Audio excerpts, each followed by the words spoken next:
आज हम एक ऐसी कहानी में उतरेंगे जो आग की लपटों में लिखी गई थी, खांडव दहन की कथा।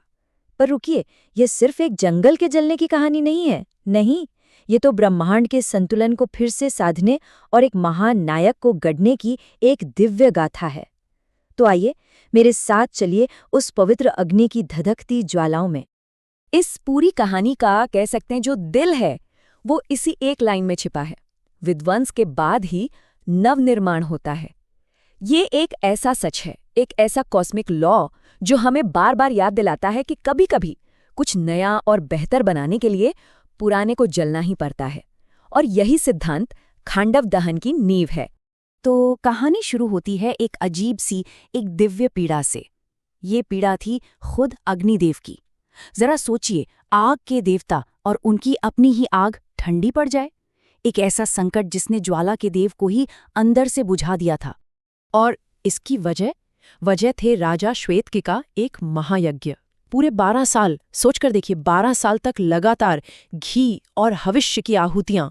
अब इतना घी, इतनी आहुतियां कि अग्निदेव की अपनी ही पाचन शक्ति, उनकी जठराग्नि जवाब दे गई। उनका तेज, उनकी शक्ति सब पर जैसे ग्रहण लग गया था।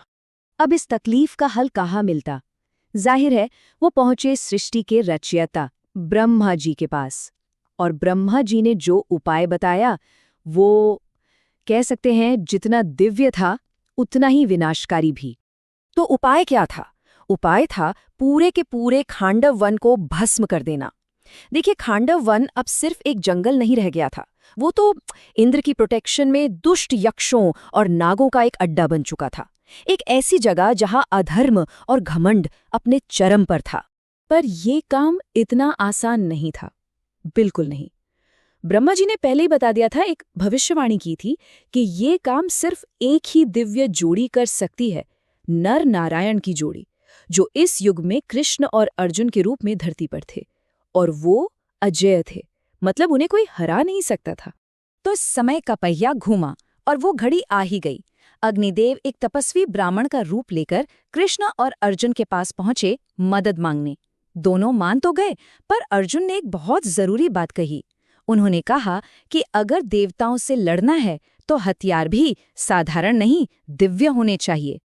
बस इतना सुनना था कि श्री कृष्ण ने जल के देवता वरुण देव का आह्वान किया और वरुण देव प्रकट हुए। उन्होंने अर्जुन को दिया वो महान गांडीव धनुष, जिसके बाद ही अर्जुन गांडीवधारी कहलाए। साथ में मिले 2 ऐसे तरकश जिनके बाण कभी खत्म नहीं होते, और एक ऐसा दिव्य रथ जो हवा की रफ्तार से चलता था। तो अब हमारे हीरो पूरी तरह से तैयार थे, दिव्य अस्त्रों से लैस। और उधर अग्निदेव ने भी अपना असली प्रचंड रूप दिखाया और देखते ही देखते पूरे खांडव वन को अपनी लपटों में लेना शुरू कर दिया। बस यहीं से शुरू हुआ वो महासंग्राम, क्योंकि जंगल में रहने वाले और उनके रक्षक देवता, वो भला इतनी आसानी से कैसे हार मानते? आग की लपटें आसमान को छू रही थीं, और तभी अर्जुन ने अपना गांडीव उठाया और बाणों से एक ऐसा पिंजरा बना दिया कि कोई भी उस जलते हुए जंगल से बाहर न निकल सके। गांडीव की आवाज से 10 दिशाएं गूंज उठीं। अब अपने लोगों को, अपने नागों को यूं जलता देख देवराज इंद्र का गुस्सा भड़क उठा। उनका क्रोध 7वें आसमान पर था। उन्होंने अपनी पूरी ताकत लगा दी और आसमान से ऐसी मूसलाधार बारिश शुरू की मानो आग बुझाने के लिए पूरा समंदर ही जमीन पर ले आएंगे। लेकिन अर्जुन ने जो किया वो देवताओं ने भी कभी नहीं सोचा होगा। उन्होंने आसमान में इतने बाण चलाए, इतने बाण कि बाणों की एक छत बन गई। एक ऐसी छत जिसने इंद्र की उस भयानक बारिश की एक बूंद को भी नीचे नहीं आने दिया। ये नजारा सच में अकल्पनीय था। ये युद्ध असल में 2 अलग-अलग दुनियाओं का टकराव था। एक तरफ खांडव वन का हाहाकार, भागते हुए राक्षस, जलते हुए सांप और इंद्र का बेहिसाब गुस्सा, और दूसरी तरफ श्री कृष्ण की वो शांत मुस्कान, उनका मार्गदर्शन और अर्जुन का वो अटूट निशाना जो बस एक बड़े कॉस्मिक पर्पस को पूरा कर रहे थे। तो अब लड़ाई अपने चरम पर थी। मामला अब सिर्फ राक्षसों का नहीं था, अब तो अर्जुन को पूरी देवसेना के सामने खुद को साबित करना था। और यहीं इसी आग की भट्टी में तपकर एक महान नायक का जन्म हो रहा था। अर्जुन का पराक्रम अब प्रलय जैसा था। इंद्रास्त्र, वरुणास्त्र जैसे बड़े बड़े दिव्य अस्त्रों को वो ऐसे काट रहे थे जैसे कोई खेल हो। रुद्र और वसु जैसे देवता भी उनके सामने नहीं टिक पाए। और हद तो तब हो गई जब इंद्र ने गुस्से में एक पूरा का पूरा पहाड़ी अर्जुन पर फेंक दिया, और अर्जुन ने उन्होंने उसे हवा में ही अपने बाणों से धूल बना दिया। ये सब देख आसमान से एक आवाज गूंजी, एक आकाशवाणी, और उसने सीधा इंद्र को आदेश दिया, रुको इंद्र, ये नर नारायण हैं, ये युद्ध में अजेय हैं। बस इस एक आवाज ने इंद्र को सब कुछ समझा दिया।